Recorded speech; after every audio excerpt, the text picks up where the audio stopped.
Bonjour très chers amis les Verseaux et soyez le bienvenu sur ma chaîne Intuition des Sérines et j'espère que vous êtes bien. Allez, c'est parti. Ton téléphone va sonner ou vibrer ou s'illuminer avec une notification qui va te faire arrêter tout ce que tu fais parce que quelque chose en toi reconnaît immédiatement que celle-ci est différente.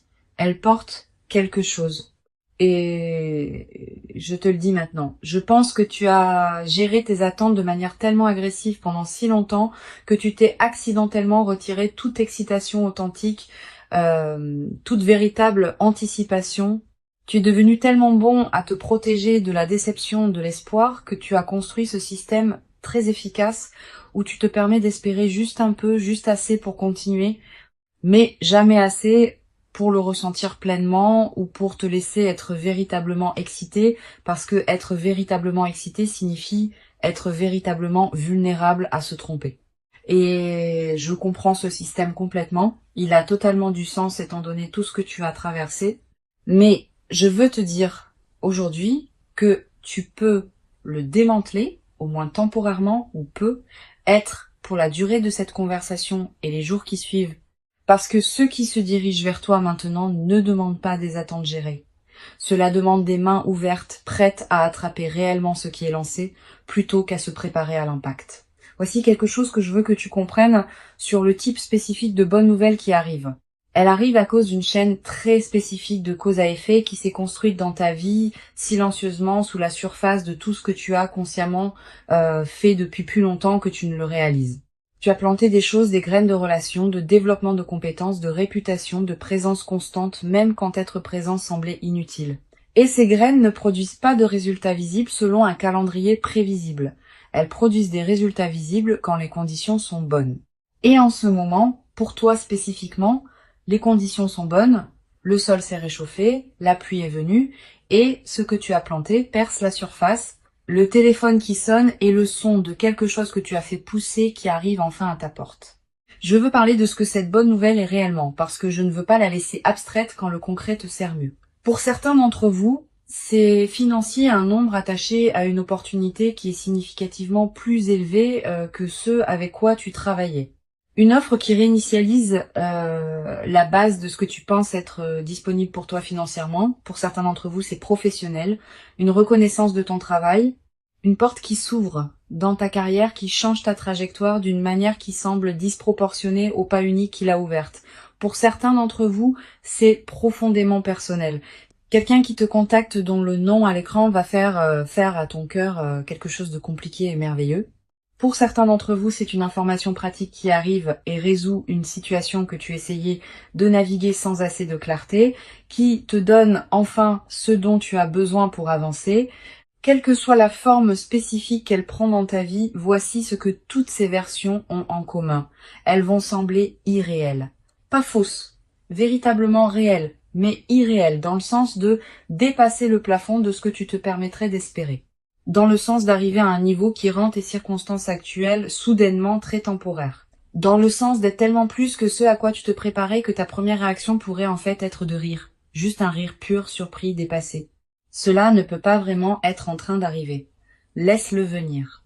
C'est de la joie qui ne sait pas encore quelle forme prendre. Elle le découvrira. Laisse-moi te dire quelque chose sur le timing de tout cela parce que je pense que c'est important. La bonne nouvelle qui arrive en ce moment arrive à un moment très spécifique dans ta vie qui n'est pas accidentel. Elle arrive au point exact où ta capacité à la recevoir a atteint le niveau requis pour qu'elle reste. Pour qu'elle soit durable, pour qu'elle devienne la fondation d'un nouveau chapitre plutôt qu'un simple point lumineux dans une histoire autrement inchangée. Pense à ça. Si cela était arrivé il y a 6 mois, il y a 1 an, il y a 2 ans, aurais-tu été prêt à la recevoir de la même manière ? Aurais-tu eu la combinaison spécifique de connaissance de soi, de résilience et de clarté que tu as maintenant ? Presque certainement pas. Les saisons difficiles que tu as traversées, celles qui semblaient juste être difficiles pour le plaisir d'être difficiles, construisaient en fait quelque chose en toi. Spécifiquement, précisément, construisez la version de toi qui peut gérer ce qui arrive et en faire quelque chose de durable plutôt que de tout brûler. Le timing n'est pas cruel, il est chirurgical et la chirurgie est terminée. Le téléphone est sur le point de sonner. Maintenant, laisse-moi aborder quelque chose pour les personnes qui sont assises là à penser « On m'a déjà dit que de bonnes choses arrivaient et elles n'arrivaient pas. Je t'entends et je ne vais pas écarter cela avec une fuite spirituelle sur le timing divin. Ce que je dirais est ceci. Il y a une différence entre quelqu'un qui te dit que de bonnes choses arrivent comme une forme de réconfort et quelqu'un qui voit réellement les conditions spécifiques de ta vie et reconnaît les schémas de quelqu'un qui est véritablement sur le point d'une percée. Les conditions dans ta vie en ce moment sont du deuxième type. Les choses spécifiques qui indiquent un véritable changement à venir, l'agitation qui semble différente de l'agitation habituelle, le sens que quelque chose est presque là, la façon dont certaines choses se sont réarrangées silencieusement dans tes circonstances extérieures. Ce sont des indicateurs réels, pas des souhaits. Des indicateurs, et ils pointent quelque part de très spécifique vers ton téléphone, vers de bonnes nouvelles, vers le genre de moment dont tu te souviendras clairement pour le reste de ta vie, comme celui où tout a changé. D'accord, chère âme. Le téléphone qui sonne est la note d'ouverture. Belle, significative, le moment où tout change. Mais la musique qui suit est ce qui compte réellement. Et la façon dont tu te présentes pour la musique détermine si cette bonne nouvelle devient un bref moment lumineux ou le début de quelque chose de véritablement transformateur. Alors, parlons-en. La première chose qui se passe après l'appel ou le message ou la notification, c'est que tu vas opérer dans un état émotionnel élevé. Les bonnes nouvelles, surtout celles qui dépassent tes attentes, activent ton système d'une manière qui est physiologiquement similaire au stress. Même si le contenu est positif, ton rythme cardiaque augmente. Ta pensée pourrait devenir plus rapide et moins linéaire. Tu pourrais te retrouver à cycler à travers l'excitation et l'incrédulité et la préoccupation pratique et de retour à l'excitation dans une boucle qui ne se calme pas tout à fait. C'est complètement normal. C'est juste ton système nerveux qui traite quelque chose en dehors de sa portée prévue. Et la chose la plus importante que je peux te dire pour naviguer dans cet état est ne prends aucune décision majeure dans les 24 premières heures si tu peux possiblement l'éviter. Pas parce que l'opportunité n'est pas réelle ou n'est pas juste, mais parce que les décisions prises dans un état élevé, même un état positivement élevé, manquent souvent des nuances qu'une version plus calme de toi attraperait. Laisse la vague initiale d'émotions te traverser. Dors dessus si tu peux. Et ensuite réponds depuis la version installée. Claire, j'ai traité cela de toi-même plutôt que la version submergée, c'est surréel. Voici quelque chose de très spécifique sur ce qu'il faut faire dans la conversation réelle, l'appel réel quand il arrive. Écoute plus que tu ne parles. Je sais que cela semble contre-intuitif quand tu es excité, que tu as des choses à dire et que l'élan du moment te porte en avant, mais la personne à l'autre bout de cet appel te dit des choses dans ses mots, dans les détails spécifiques qu'elle choisit de partager, dans ce qu'elle met en avant et ce qu'elle survole, qui contient des informations importantes sur ce que cette opportunité est réellement et sur ce qu'elle exige réellement de toi. Et si tu parles par-dessus cette information avec ton propre enthousiasme, tu vas manquer des choses qui comptent. Écoute d'abord, pose des questions avant de prendre des engagements. Assure-toi de comprendre ce qui est réellement offert avant de répondre à ce que tu penses être offert, parce que la nature unique de ce qui arrive signifie qu'elle mérite ton engagement le plus réfléchi, le plus lucide, le plus pleinement présent, pas la version réactive. Laisse-moi parler d'argent spécifiquement parce que je sais que pour beaucoup d'entre vous, c'est là que la bonne nouvelle est la plus urgentement nécessaire et la plus transformatrice quand elle arrive. La bonne nouvelle financière qui se dirige vers toi va venir avec une décision attachée à elle.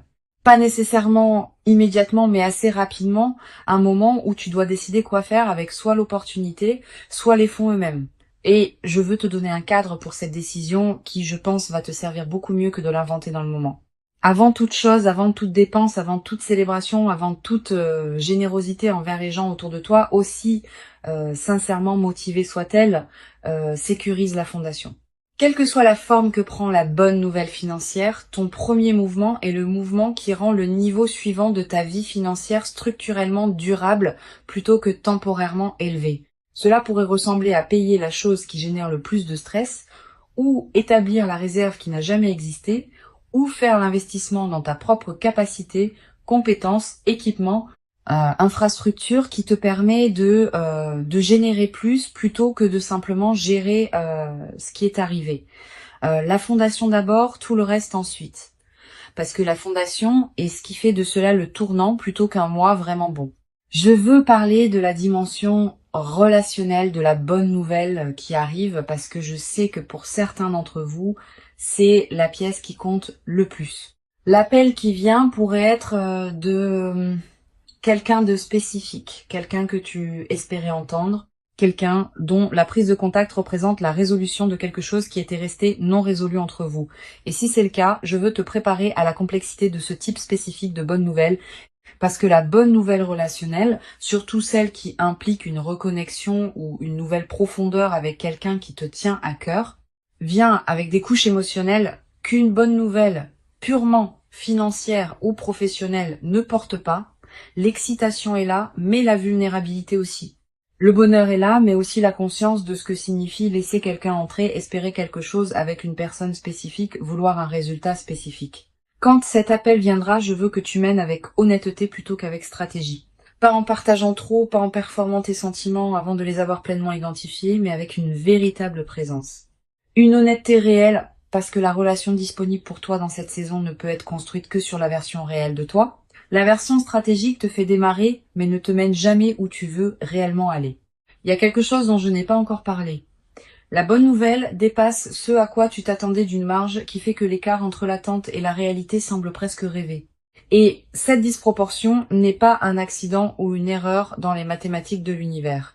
C'est l'intérêt accumulé sur l'investissement de continuer. Voici comment j'y pense. Chaque jour où tu as choisi de rester pleinement dans ta vie, de continuer à poursuivre ce que tu poursuivais, de continuer à croire ce que tu essayais de croire, de continuer quand l'argument rationnel pour arrêter était en fait assez fort ce jour-là, à générer quelque chose de pas immédiatement visible, pas immédiatement tangible, mais réel. Et cela s'est composé silencieusement, invisiblement, sans aucune annonce, et maintenant l'intérêt composé paie tout en une seule fois. C'est pourquoi le montant semble irréel, parce qu'il est véritablement plus que ce qu'un seul jour d'effort aurait produit. C'est la somme de tous les jours, toute la persistance silencieuse, toutes les présences peu glorieuses qui te reviennent avec intérêt sous forme de nouvelles si bonnes qu'elles te font rire. Maintenant, je veux te demander quelque chose de personnel. À quoi ressemble ta vie la semaine après l'appel? Pas dans 6 mois, pas dans 1 an, la semaine d'après. Qu'est-ce qui change en premier? Que fais-tu différemment le lundi matin quand la chose s'est déjà produite? Quand la bonne nouvelle est déjà arrivée, a été confirmée et est maintenant juste la nouvelle réalité à l'intérieur de laquelle tu vis. Imagine-le. Sois spécifique. Parce que je pense que la plupart d'entre nous passons tellement de temps à penser, à vouloir la chose, que nous ne pensons jamais réellement à la voir. Et penser à la voir vraiment spécifiquement en détail fait quelque chose d'important. Cela rend la transition de vouloir à avoir moins choquante. Cela normalise la nouvelle réalité avant que la nouvelle réalité n'arrive. Ainsi, ton système n'essaie pas immédiatement de la rejeter comme étrangère. Alors, à quoi ressemble la semaine d'après? Peut être que cela ressemble à se réveiller et à ne pas immédiatement faire l'arithmétique mentale du pas assez. Peut être que cela ressemble à une conversation avec quelqu'un que tu aimes, qui n'a pas le sous-texte du stress financier qui court en dessous. Peut être que cela ressemble à dire oui à quelque chose à laquelle tu as dit non pour des raisons pratiques qui ne s'appliquent plus. Peut être que cela ressemble à s'asseoir quelque part ta cuisine, ta voiture, quelque part d'ordinaire et avoir cette vague soudaine, silencieuse, presque embarrassante de gratitude te submerger parce que tu y es arrivé, parce que tu as tenu bon, parce que la chose à laquelle tu as continué à croire s'est avérée être réelle. Ce moment arrive et il va être l'un des moments les plus privément significatifs de ta vie récente. Pas un triomphe public, pas quelque chose que tu expliques nécessairement pleinement à quelqu'un d'autre, juste un moment privé d'atterrir quelque part où tu essayais d'arriver depuis longtemps. Chérie, ce moment quand il arrive, c'est l'un des meilleurs que la vie offre. Maintenant, laisse-moi parler de la chose qui, je pense, pose la plus grande menace à la durabilité de ce qui arrive, et c'est pas ce que la plupart des gens s'attendraient. C'est pas trop dépenser ou trop de confiance ou aucun des pièges pratiques. C'est le réflexe de minimiser, de prendre la chose extraordinaire qui vient d'arriver dans ta vie et de la rendre immédiatement plus petite dans ton propre récit. répondre assez bien à comment vont les choses quand la réponse honnête est quelque chose de véritablement extraordinaire vient de se passer et ma vie est complètement différente de ce qu'elle était il y a 3 mois. Ce réflexe de minimiser vient de quelques endroits. Ne pas vouloir sembler se vanter, ne pas vouloir inviter les sentiments compliqués des autres sur ta bonne nouvelle, ne pas vouloir porter malheur en célébrant trop fort. Et toutes ces motivations sont compréhensibles. Mais l'acte de minimiser ta propre bonne nouvelle est aussi un acte de te minimiser toi-même. Et tu as fait assez de cela depuis assez longtemps. Laisse cela être grand, laisse-le être aussi grand qu'il l'est réellement. Pas de façon performative, pas pour le bénéfice de quelqu'un d'autre, mais intérieurement, privément, dans la façon dont tu te permets de reconnaître ce qui vient de t'arriver. C'est grand. Laisse-le être grand. Voici quelque chose à propos de l'appel spécifiquement que je veux aborder parce que je pense que cela compte. Après la conversation initiale, après que la bonne nouvelle a été délivrée et que tu as répondu et que l'appel s'est terminé, il va y avoir un écart. Une période entre l'appel et la pleine matérialisation de ce que l'appel représente, entre l'offre et la date de début, entre la conversation et la relation qui devient ce qu'elle devient. Entre la nouvelle et l'argent qui atterrit réellement, cet écart, quelle que soit sa longueur ou sa brièveté, est l'endroit où le doute aime le plus vivre. Où la voix qui dit « et si cela ne fonctionne pas » s'installe temporairement et commence à se mettre à l'aise. Je veux que tu saches que cette voix va arriver et je veux que tu sois prêt à l'expulser de manière cohérente chaque fois qu'elle s'installe. Pas en argumentant avec elle. Argumenter lui donne plus d'espace. Mais en ramenant ton attention à ce qui a déjà été confirmé. L'appel a eu lieu, l'offre est réelle. La relation va dans la direction où elle va. La preuve est réelle. Reviens à la preuve chaque fois que le doute essaye de la réécrire. Laisse-moi parler des gens autour de toi et comment naviguer avec eux pendant cette période parce que je pense que c'est quelque chose que les gens sous-estiment. Les bonnes nouvelles changent tes dynamiques avec les gens dans ta vie. Parfois de manière belle et parfois de manière compliquée. Les gens qui t'aiment véritablement vont célébrer cela avec toi et cela va approfondir ces relations d'une manière qui se sent vraiment bien. Mais il va y avoir des gens, et tu sais probablement déjà qui ils sont, dont la réponse à ta bonne nouvelle va sembler légèrement décalée. Pas ouvertement négative, juste légèrement plate, légèrement qualifiée, légèrement plus focalisée sur les complications potentielles que sur le fait que quelque chose de merveilleux vient de se passer pour toi. Ces réponses ne sont pas à propos de toi. Elles concernent le paysage intérieur spécifique de ces individus, leur propre relation à l'espoir et à la déception et à la bonne fortune des autres. Tu n'as pas à gérer leurs réponses ou à les aider à se sentir mieux à propos de ta bonne nouvelle, tu dois juste être sélectif sur avec qui tu la partages dans les premiers stades quand c'est encore tendre. Donne-lui le temps de se solidifier dans ta propre expérience avant de l'exposer à la météo des sentiments compliqués des autres. Je veux passer une minute sur quelque chose que je pense est très spécifiquement pertinent pour ce moment. La bonne nouvelle qui arrive dans ta vie arrive dans le contexte de tout le reste qui se passe dans ta vie. Les défis en cours, les choses qui sont encore non résolues, les domaines où l'amélioration n'est pas encore arrivée. Et il pourrait y avoir une tentation de laisser l'arrivée de la bonne nouvelle dans un domaine créer de la pression dans les autres. Comme si maintenant que cette chose fonctionne, tout le reste doit immédiatement tomber en ligne aussi. Ou comme si la bonne nouvelle dans un domaine soulignait par contraste à quel point les choses doivent encore aller loin dans un autre. Ne laisse pas la bonne nouvelle devenir une source de nouvelles pressions. Laisse-la être ce qu'elle est. Une chose véritablement merveilleuse se produisant au milieu d'une vie qui est, comme toutes les vies, un mélange de choses qui fonctionnent et de choses sur lesquelles on travaille encore. L'arrivée d'une bonne nouvelle n'exige pas que tous les autres problèmes se résolvent immédiatement pour qu'elle soit valide et digne d'être célébrée. Une chose à la fois, cette chose, en ce moment, est suffisante. Voici la dernière chose que je veux te dire, et je veux la dire simplement parce que je pense que la simplicité est ce qui te sert le mieux à la clôture d'une conversation comme celle-ci.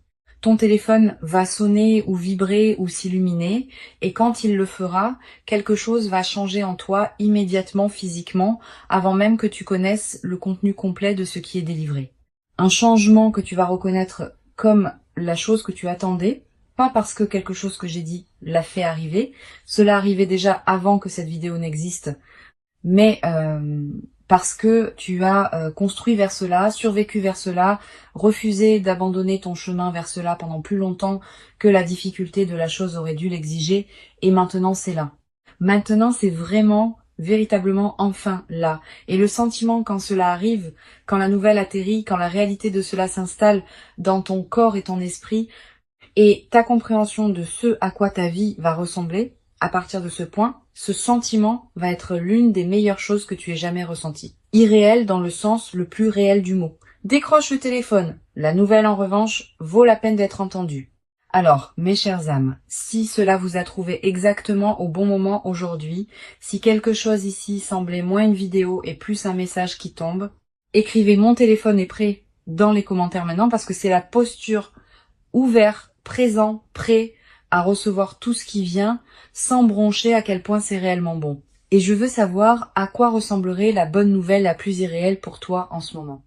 La chose spécifique qui te ferait t'arrêter et juste fixer ton téléphone parce que tu ne pourrais pas croire que c'est réel, dis-le-moi dans les commentaires, sois spécifique, sois honnête, parce que la chose que tu as presque peur de dire à voix haute est généralement la chose qui arrive vraiment. Si c'est nouveau pour toi, abonne-toi maintenant. C'est ce que nous faisons ici de manière constante, et le prochain pourrait être le message dont tu as encore plus besoin que celui-ci. Écris "mon téléphone est prêt". On se voit dans les commentaires.